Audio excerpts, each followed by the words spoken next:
Welcome back to the channel. We're going to talk about paint today. Spray paint, paint cans, rattle cans, whatever you want to call them, they are a fantastic tool.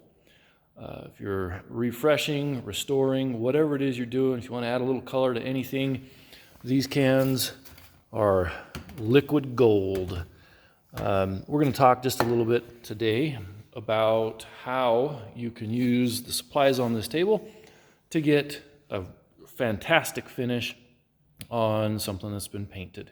An example for you, this entire engine was painted with rattle cans. We've got Van Sickle gloss black, we've got some high heat, I think it's Rust-Oleum barbecue paint, satin black, and we've got some Krylon up here, this red. As you can see, it's a little dusty, but this was not done professionally. This was done with, like I say, just a spray paint can and a few simple tricks we're going to teach you today.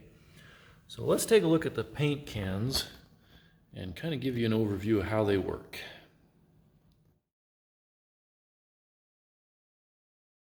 Before we get started, we're going to want to have a few supplies. You're going to want some latex gloves, probably going to need some masking tape, depending on what it is you're doing.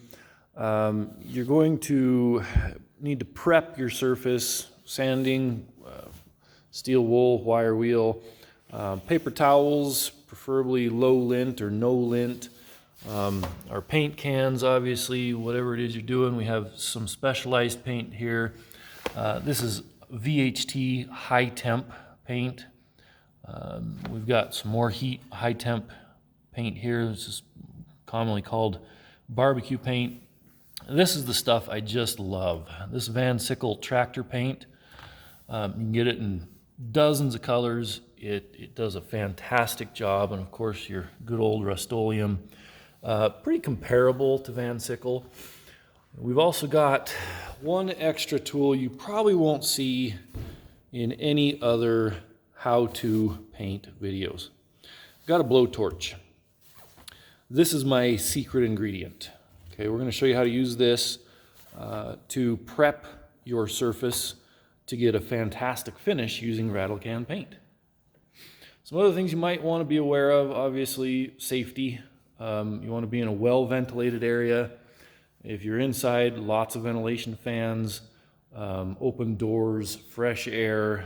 If you're outside, a little less concerning, but you run into some other problems with being outside just from dust blowing. Bugs love to fly over and land on wet paint and get stuck. Little kids like to walk by and touch things, and that can be really annoying when you've done all of this prep and taken your time to do a super smooth paint job and it gets ruined. So a couple things you need to be aware of on a paint can. We have the can itself. We've got a nozzle up on top.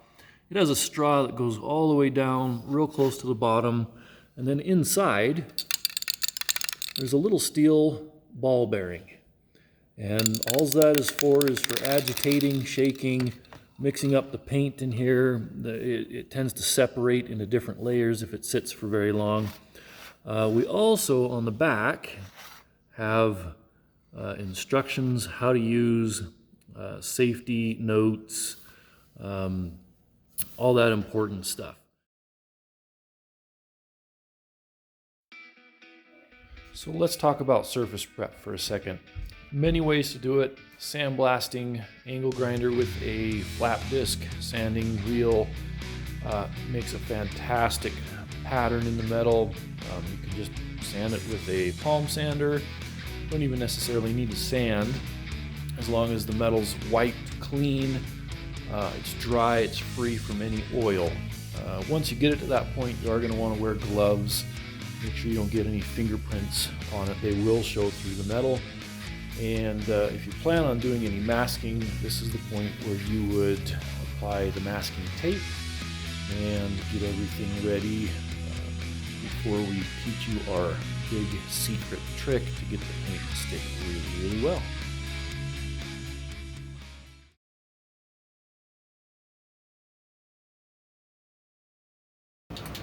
Now we're ready to practice. sure the paint can is shook up super good. Most paint cans recommend shaking for 2 minutes. Shake them sideways, up and down, upside down. Make sure everything's good and mixed. Generally, good rule of thumb is to stay about the length of a paint can away from whatever you're painting. I like to find a scrap or just a cardboard box or something that I can practice with first. So find the box. Like I said, this one's been tested lots and lots. Get roughly, like I say, about the length of a paint can away, and spray a little bit on there and see how it looks. So are you ready for the big secret? Well, here it is. My secret weapon is a blowtorch. The blowtorch, as you can see, as I go around on the metal, you can actually see moisture and oils leaving the metal. As you go across this next piece, after it's wiped, it's really easy to see the change take place. This is just a really good way to prep the metal even further. It gets rid of any oils, moisture on the metal, and it helps the paint stick really well. Seems to help it flow and smooth out just a whole lot better. So the secret weapon, a blowtorch. Now obviously you want to be extremely careful using heat anywhere near anything flammable.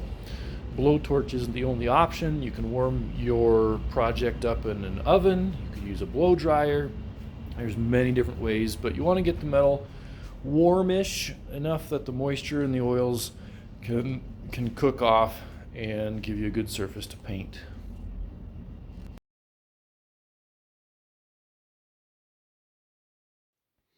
All right, moment of truth. Let's paint. Take your time. Now that you've got everything prepped, the metal's cleaned, it's warmed up with the blowtorch or oven or whatever you ended up using. Practice with different brands, practice with different colors of the same brand. They all tend to act a little bit different. Read the instructions on the can so you know how often you can coat, how much time you need to leave between coats, how thick the coat should be. All that information should be on the can. Again, you want to be about a can's length away. Start off, go clear across, and stop off the project again as I'm doing here. Nice even coats back and forth. Get multiple directions. If you've got really odd shapes, it's important to try and get it in all the cracks and crevices. Get a nice even smooth coat.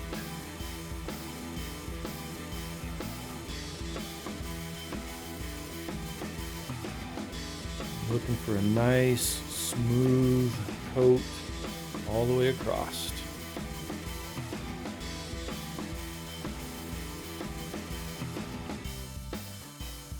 It's always a good idea to keep whatever you're painting flat as well.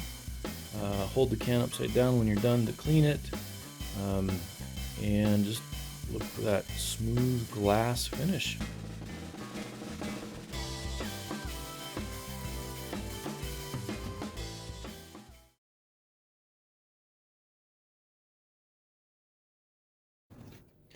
We need to talk a little bit about patience. It's always fun to peel the masking off, but if you do it too soon, you're going to leave a fingerprint in it somewhere.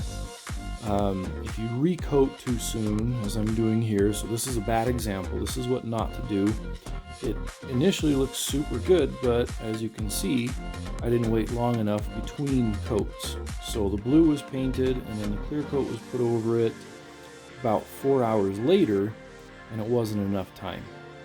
You can see the orange peel, you can see the thick ridges where it's kind of ran between the blue and the silver.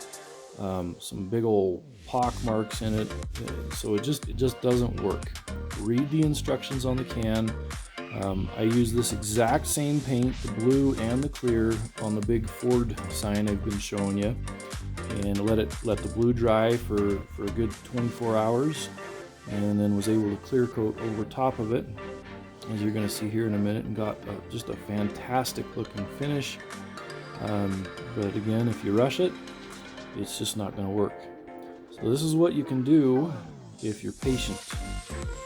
Just take your time, make it look good. If you need to sand it, wait the full amount of time for it to cure.